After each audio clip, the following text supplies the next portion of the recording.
You will hear a number of different recordings, and you will have to answer questions on what you hear. There will be time for you to read the instructions and questions, and you will have a chance to check your work. All the recordings will be played once only. The test is in 4 sections. Now turn to Section 1. Section 1. You will hear a conversation about a language course. First, you have some time to look at questions 1 to 5.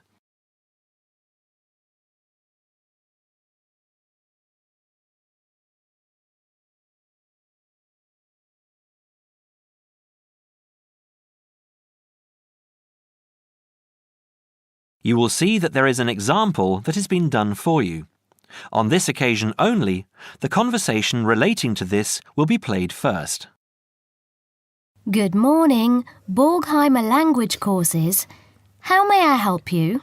Oh yes, I contacted you some time ago about following a German course in Germany, and you advised me to take your placement test before we go any further. Well, I've done that now, so I'd like to go ahead with booking the course for this summer, if that's possible. Certainly, sir. You said you took the placement test. What was the result? I was placed at the O3 level. O3. Right. That's lower intermediate. Fine, Mr. The answer is Level 3 or Lower Intermediate, so the course level has been filled in for you. Now we shall begin. You should answer the questions as you listen, because you will not hear the recording a second time. Listen carefully and answer questions 1 to 5. Petterson. John Petterson. Could you spell that for me, please, Mr. Petterson? P-E-T-T-E-R-S-S-O-N. That's a double T and a double S. Am I right? That's right. Now, could I ask you where the course takes place? Well, we offer courses in Hamburg and Berlin. For your level, there's never a problem.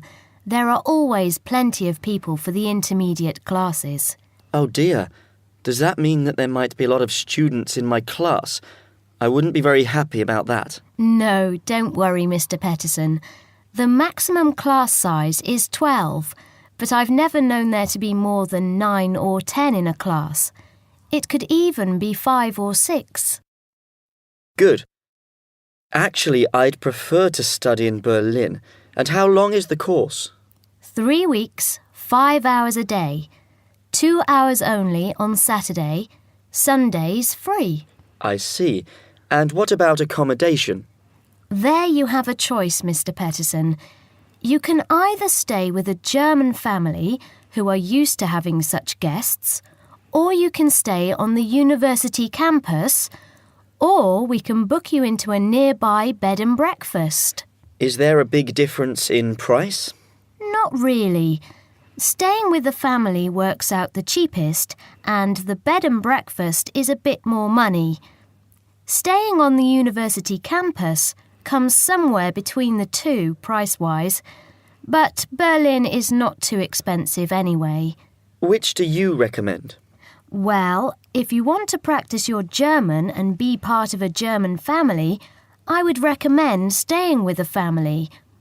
Our families are all hand-picked, and we've never had any sort of complaint. Yes, I'll probably do that then. What are the dates of the course? The first summer course starts on the 1st of June in Hamburg and a week later in Berlin, which is what would concern you as you have chosen the Berlin course. That's the 8th of June. The next course would begin on the 2nd of July and then... The 2nd of July course would be perfect for me. Can you put me down for it now? Certainly, Mr. Petterson. Can I have your address, please?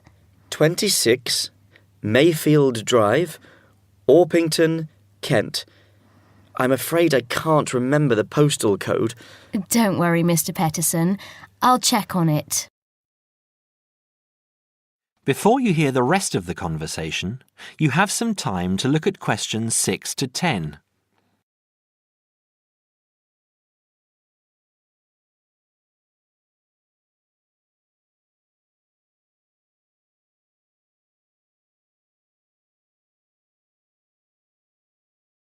Now listen and answer questions 6 to 10. There are a couple of other things I'd like to ask. Certainly. What do I need to bring on the course? Well, apart from the obvious, you'll need our textbooks. I'll email you the name and publisher. You should be able to find it in your local bookstore. If you do have problems, call me or email me and I'll see what I can do. We provide the computers, computer disks, translation exercises and all that sort of thing, but you will need a good dictionary. We recommend Langenscheidt, which is more than adequate for your level. You don't have to go and spend a lot of money on an expensive dictionary. Not yet, anyway.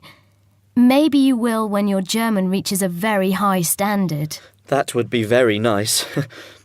Now, finally, what about the cost of the course? And how do I pay? Would you like to pay that in pounds or in euros? Euros would be fine. In that case, it's 550 euros. You can pay by credit card if you like. Oh dear, I'm afraid I haven't got a credit card. How else can I pay? That's not a problem, Mr. Peterson. You can pay by bank transfer. Fine. By the way, I forgot to mention I am a full-time student. Have you got a student card? Oh, yes. Then that does make a difference, you'll be pleased to hear. You are entitled to 35% off the full price. And if you can persuade a few people to join you, it would work out even cheaper. How do you mean exactly? Well, for every 5 people you find, 1 goes free. In other words, if there are 6 of you, you get 1 free course. Of course, in reality, you would divide up the savings amongst you, presumably. Right. Well, I'll see what I can do. Thank you. Not at all, Mr. Peterson, and I'm sure you'll enjoy the course. There are, of course, sightseeing possibilities. Would you like me to send you our brochure describing them? Yes, thank you. I'd appreciate that. Anyway, thanks for your help. If I want to call back, who do I ask for? Susanna. I'm here most of the time. That is the end of section 1. You now have half a minute to check your answers.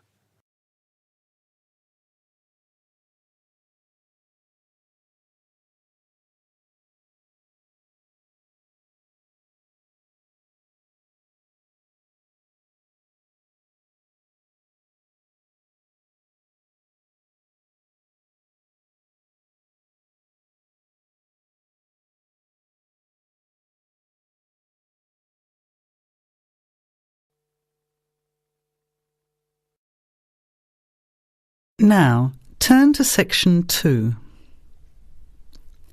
Section 2.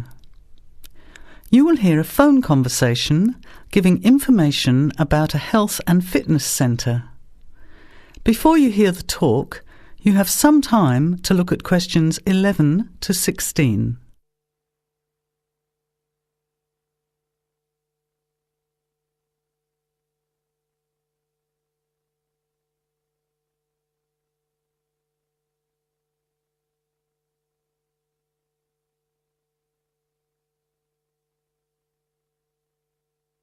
Now, listen carefully to the first part of the talk and answer questions 11 to 16.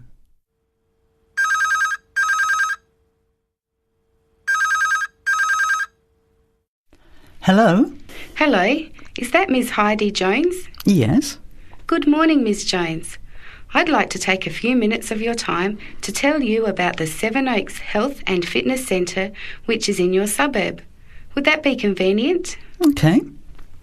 Well, the centre's not far from you. It's on the corner of Marion Street and Giles Street and has a large car park. It's open every day of the week, opening on weekdays at 6 a.m. and at 9 a.m. at the weekend. It closes at 9:30 p.m. Monday to Friday and on Saturday at 4 p.m. and Sunday at 2 p.m. We also have childcare Monday to Saturday from 9 in the morning until midday for a small extra charge, so you can leave your children in safe hands while you attend one of our classes, or perhaps have a swim, or if you just want to relax in the spa and sauna or steam room. Talking of classes, we have a very wide range which are designed to suit all different levels of fitness and individual needs. I mentioned the pool just now. Well, in addition to swimming laps or just relaxing, we also offer aqua aerobic classes, which are 45-minute classes that use the therapeutic effects of water. This provides a very safe and effective exercise and is suitable for all fitness levels, as well as being a lot of fun. Many people who haven't been exercising for a while start in the aqua classes, as do people who need to take care after hospital surgery, for example. These classes are very popular and are scheduled every weekday, Monday to Friday, and on Saturday afternoon and Sunday morning. Another very popular activity in the pool area is learning to swim, and these swimming classes are held at 4 p.m. every weekday and in the mornings at the weekend. By the way, they're open to both adults and children of any age.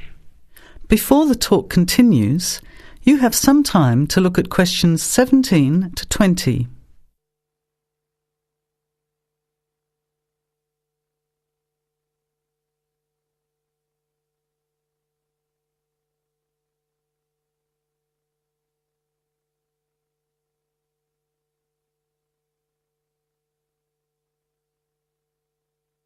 Now, as the talk continues, answer questions 17 to 20. Now, it would take too much of your time to tell you in detail about all our programs, as we have a very wide range of activities at different times. However, I'll just outline some of them. Our super circuit classes are extremely popular, and you get a good aerobic workout while toning your muscles. They're easy to learn, as you combine using hydraulic equipment with exercises guaranteed to give you a good cardio workout. The teachers are very good and there's a fun atmosphere. And the classes are very effective in assisting weight loss, relieving stress, lowering blood pressure and generally increasing fitness. Oh, and I haven't mentioned our range of aerobic and step classes of different types which suit all levels. Our specially designed aerobics room holds over 55 people, and our highly qualified and trained staff can advise you as to which class might suit you. We are inviting you to a free 1-week trial period when you can come and try any of the classes or activities before you make the decision to join. By the way, there is also a large and very well-equipped gym where we offer free fitness assessments, and you can have an individual program designed just for you. Also, the cardiovascular room has the latest range of machines which help you burn fat, increase your fitness, or just warm up. They're very popular, as you can forget all about the calorie burning by watching your favourite music videos on TV while you exercise. Right now we have a very special new member joining fee offer, which allows 2 memberships for the price of 1, a real bargain. So if you can, bring along a friend who'd like to get fit as well in time for summer. Come along and try us out. You can meet the staff. Try out some of the classes for a week, absolutely free. And then, if you like us, sign up for only $110 each for 6 months. Thanks for taking the time to learn about the centre, and I hope we'll see you there soon, Heidi. I'll put one of our brochures in the mail for you right now. Bye for now. That is the end of section 2. You have half a minute to check your answers.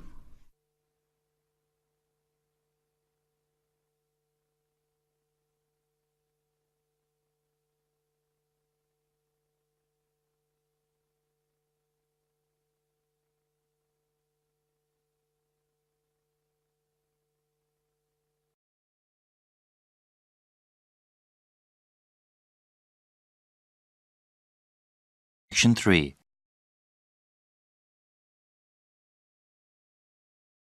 Section 3. You will hear a conversation between a student, Kayana, and a professor about an assignment. First, you have some time to look at questions 21 to 27.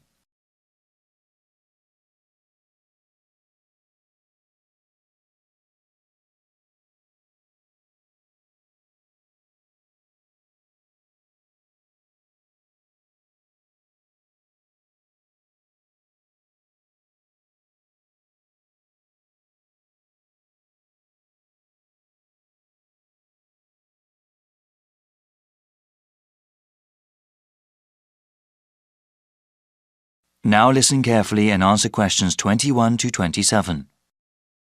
Hi, Dr. Reed. Are you busy right now? Do you mind if I come in for a second? Hey, Kiana. No, I don't mind at all.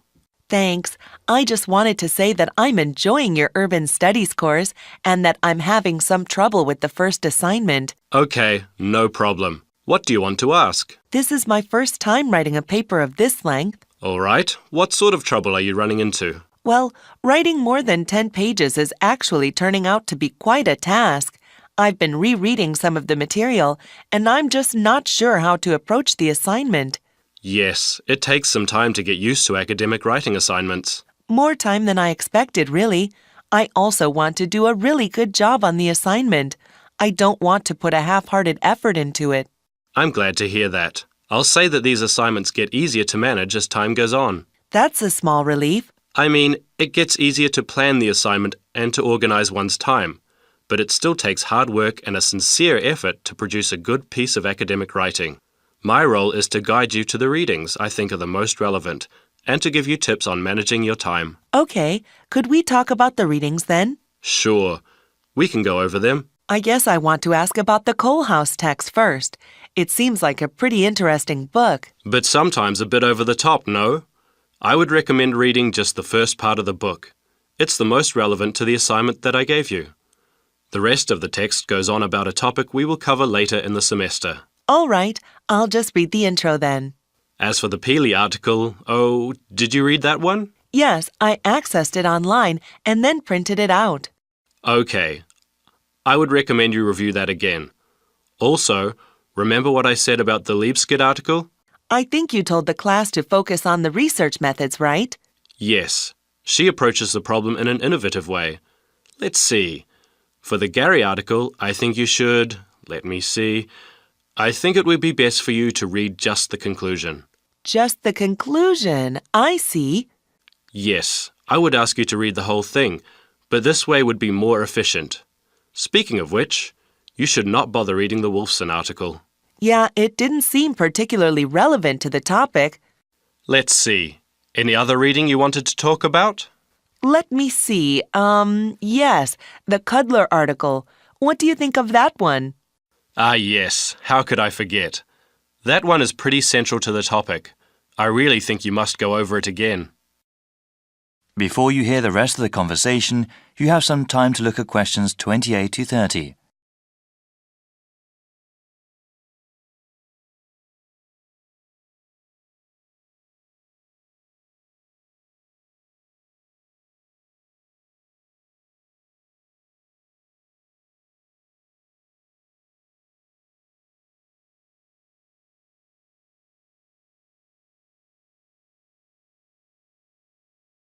Now listen and answer questions 28 to 30.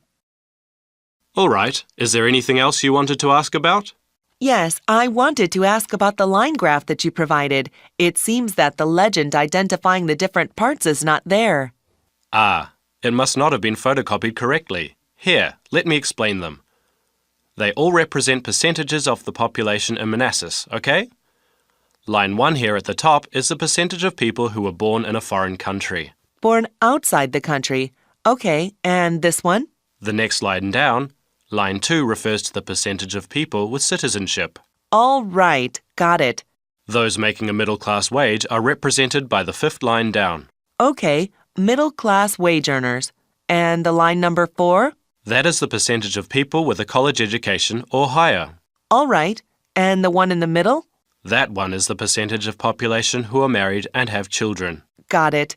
Thank you so much, Dr. Reed. I really appreciate your help. That is the end of Session 3. You now have half a minute to check your answers.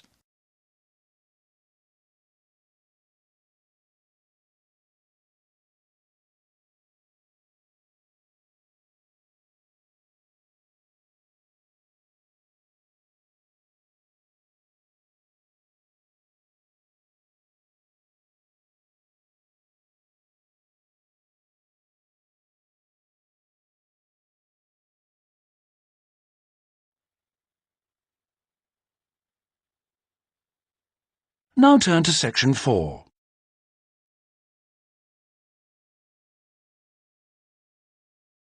Section 4. You'll hear a talk on the subject of the urban landscape. First, you have some time to look at questions 31 to 40.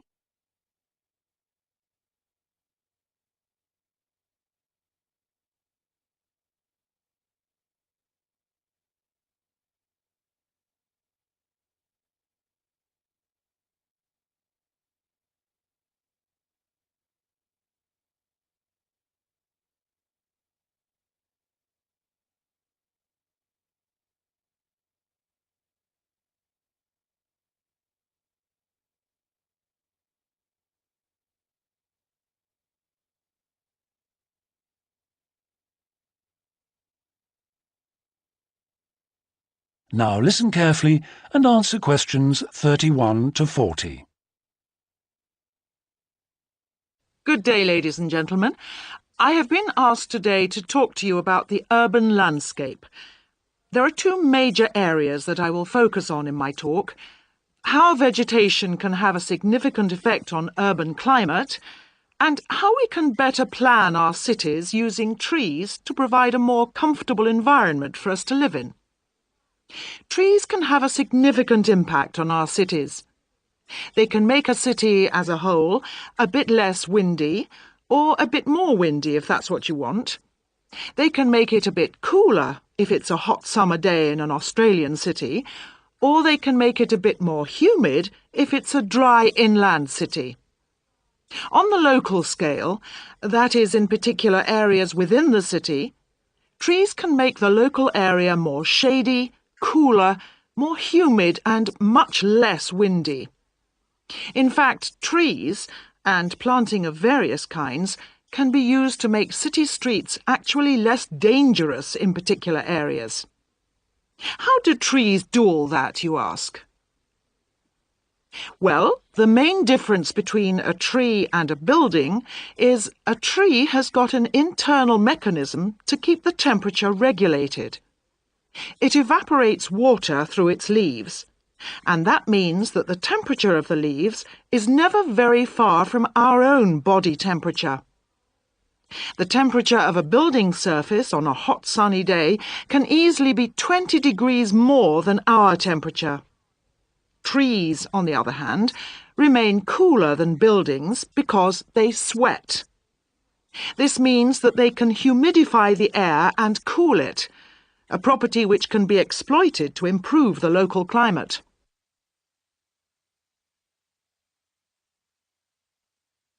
Trees can also help break the force of winds. The reason that high buildings make it windier at ground level is that as the wind goes higher and higher, it goes faster and faster. When the wind hits the building, it has to go somewhere. Some of it goes over the top, and some goes around the sides of the building, forcing those high-level winds down to ground level. That doesn't happen when you have trees. Trees filter the wind and considerably reduce it, preventing those very large, strong gusts that you so often find around tall buildings. Another problem in built-up areas is that traffic noise is intensified by tall buildings. By planting a belt of trees at the side of the road, you can make things a little quieter, but much of the vehicle noise still goes through the trees. Trees can also help reduce the amount of noise in the surroundings, although the effect is not as large as people like to think. Low-frequency noise in particular just goes through the trees as though they aren't there. Although trees can significantly improve the local climate, they do, however, take up a lot of space.